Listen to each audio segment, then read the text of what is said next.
Okay, good afternoon. Meron naman tayo bibigay sa kapuspalad nating kaibigan na si Ryan. Ayan.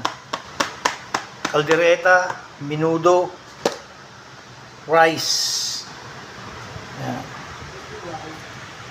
Bibigay natin ito mamaya-maya. Palabas ako, iabot ko na. Para makakain sila ng hapunan kahit papaano.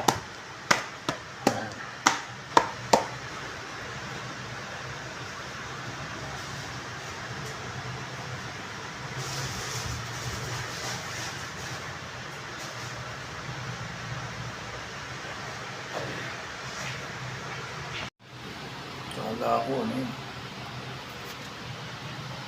Natin kay Ryan to.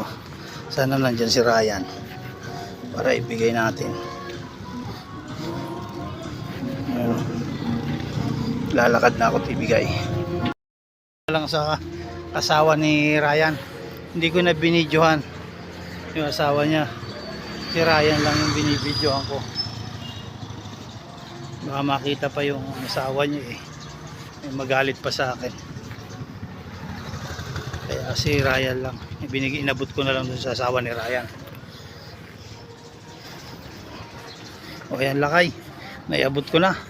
Susunod ulit para may bigay natin kay Ryan.